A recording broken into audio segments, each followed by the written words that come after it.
متابعي الأخبار تيفي، مرحبا بكم مجددا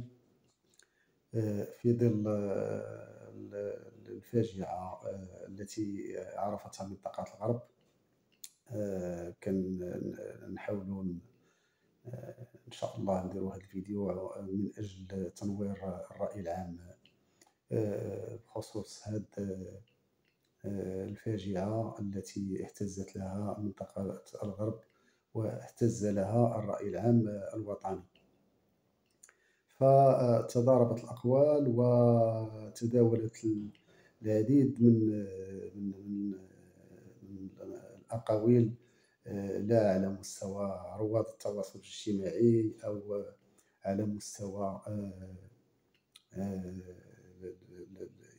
على مستوى المقاهي، ويعني تداول العديد من المواطنين حول هذه الفاجعة التي كانت يعني كارثة مأساوية حلت بمنطقة الغرب، خاصة على الأسر المكلومة التي بعدما ذهب ضحية هذه الفاجعة حوالي 15 فردا من العائلات القاطنة بالعالم القروي بضواحي سيدي التازي وضواحي حد أولاد جلول. وبطبيعة الحال فالحالات ديال هذا التسمم كان ناتج بسبب تناول مشروبات سامة، وحيث تم تسجيل حوالي 203 حالة، 15 منهم وفيات، بينهم 11 توفوا بالمستشفى و4 توفوا بمنازلهم ليلة يعني صباح وقوع تناول هذه المشروبات السامة، ذلك يوم صبيحة يوم الأحد الماضي، بعدما تناول عدد من الشباب المنطقة، وخاصة في إحدى الحفلات، حيث يعني راه دأب الفلاحون خصوصا في العالم القروي بإقامة الحفلات والأعراس خلال نهاية الموسم الفلاحي. وهذا كيخلي واحد المجموعة من الشباب باش يتناولوا هاد المشروبات بدعوى أنهم كيبغيو ينشطوا، أو أنهم كيبغيو كيف كيقولوا يزهاو في هاد الأيام ديال الأعراس بمنطقة الغرب. بطبيعة الحال هاد الحفل أو العرس، الناس ماشي قاموا بتناول هاد المواد أو هاد السوائل السامة ليلة السبت خلال العرس فقط، بل العديد من أبناء المنطقة، وخصوصا ضواحي سيدي علي التازي وحد ولاد جلول، يعني يعني لهم إقبال متزايد على هاد الماحية السامة، لأنها الثمن ديالها بخس، حيث أنها كتباع غير ب10 دراهم، 20 درهم، 5 دراهم. وبطبيعة الحال هاد كيف كيقولوا ليس كل مرة تسلم الجرة. هاد المرة تم يعني تسريب واحد الكمية ديال هاد كمية من المشروب ديال الميثانول، اللي هو واحد هاد الميثانول اللي كيتم التصنيع به المواد ديال التنظيف، وكذلك يستعمل كذلك في إنتاج الألكول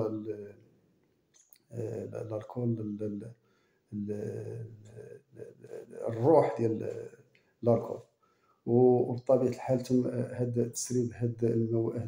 السوائل هذه من واحد المحطة صناعية كتواجد بحد ولاد جلول. يعني وهاد المحطة الصناعية كتنتج هذاك واحد الألكول قوي بزاف اللي فيه 100% دوغري، وهذا خطير جدا. بطبيعة الحال الأموال كيف ما كان سابقًا كيتم تسريب هاد السوائل الكحولية من هاد المحطة الصناعية، وكتباع عند القرابة تما، وعند الناس اللي مروجي هاد الخمور السامة، يعني كيقوموا بالترويج ديالها بعد ما كتسرب من هاد كيسربوها إما العمال اللي كيكونوا كيشتغلوا في هاد المحطة الصناعية. ألور هاد المرة على ما أظن بأنه ما يعني ربما تم تسريب الميثانول، ما تمش تسريب وكان ربما خطأ في تسريب الميثانول وليس تسريب الكحول أو ذاك المنتوج الذي يتم يعني هاد الألكول باش كيتم الإنتاج ديالو في هاد المنطقة تما، كيكون الإنتاج ديالو عن طريق تخمير بقايا الشمندر السكري، وربما هاد المرة تم عوض تسريب الكحول الناتجة التي يتم إنتاجها عن طريق هاد بقايا الشمندر السكري، تم تسريب سوائل الميثانول التي عمل أحد العمال بالمعمل من تسريبها وبيعها إلى مروجي الخمور الذين يبيعونها بطرق غير شرعية، بعيدًا عن أعين السلطات الأمنية والمحلية. ألور ملي تم بعد شرب هاد الميثانول الذي يتم خلطه بالماء وماء المحيا، كانت له تأثير وأضرار على المستهلكين، حيث مزقت هاد السوائل أمعاءهم، ومنهم من نُقل إلى المستشفى، ومنهم من من توفي بمنزله، وحيث بلغ إجمالي الحالات المسجلة في هذا الوضع حوالي 203 الحالات، 15 توفوا، بينهم 11 توفوا بالمستشفى و4 بمنازلهم، 15 شخص تم نقلهم للمستشفى الإدريسي بالقنيطرة، 52 دخلوا يعني نُقلوا إلى مستشفى بالرباط، بينهم 3 نساء، 5 أفراد غادروا دون علم الطاقم الطبي. بطبيعة الحال هذه المعطيات كنعطيها لكم حسب تقرير توصلت به من مصادر مسؤولة. إذا 112 غادروا المستشفى بعد تلقيهم العلاج والرعاية اللازمة. وعلى ضوء هاد على ضوء الوضع ديال هاد الفاجعة، يعني بعد التحقيقات وبعد فتح تحقيق بأمر النيابة العامة، وبعد استنفار السلطات ورجال الدرك الملكي حول هاد الفاجعة، بعدما انتشر الخبر كالهشيم على مواقع التواصل الاجتماعي، تم على خلفية